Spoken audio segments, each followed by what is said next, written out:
Wednesday, March the 18th, 2020. To you. What about future? Let us find the answer. On April the 7th, 2018, 711 days ago, I closed this diary with that statement. Many things have occurred in the meantime, of course. The US and China got engaged in a trade war. The United Kingdom finally left the European Union. Global warming remained in the center of the world's public agenda. Even in Chile, my country, a social explosion took place on October 18, 2019, with a constitutional debate as a consequence. However, I had opted not to reopen my diary, alas, until today. Why? Simply because the future gave us an answer these recent weeks, and a very ominous one, I'm afraid. Indeed, in 3 hours from now, Chile will be under a state of catastrophe and it will remain in this way for 90 days. The ongoing coronavirus pandemic outbreak has posed a brand new scenario for us. Many fellows would remark that the 1918 Spanish flu episode was far more deadly, but there was neither internet nor developed systems of transportation back then. For its part, Mr. COVID-19 took merely 3 months to reach literally the opposite side of the planet. No kidding. Santiago's antipode lies very close to Wuhan, the Chinese city where this mess originated.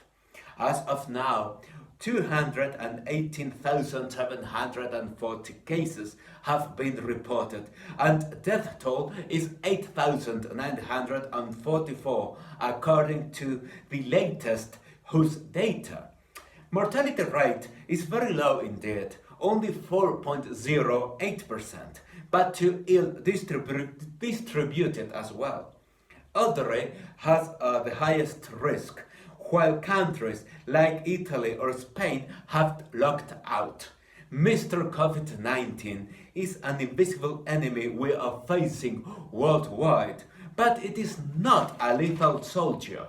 Instead, that virus is a coward but effective terrorist who is telling us, "You could be my next amigo." Panic has obviously spread all over the world, and it is not that world's markets are falling apart. It's even worse. Fear has led the nations to descend into states unknown by civilized societies before.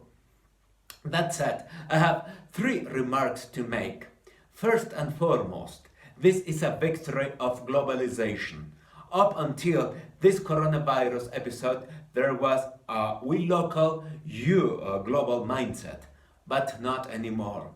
Regardless of our ethnicity, our religion, our social class, our sexual orientation, we are suffering together. For the very first time, a man from New York City and a woman in a remote Indian village and an old lady from Berlin, all of them are sharing the same pain. Secondly, globalization is the only way we can overcome this pandemic. Along with public health measures enforced by national and local governments worldwide, an effective vaccine will be only achieved by a huge international effort, not only in terms of research, but also in logistics and distribution. Surely Dr. Tedros Adhanom, who Director General, is thinking the same. I feel so important sharing Dr. Adhanom's beliefs.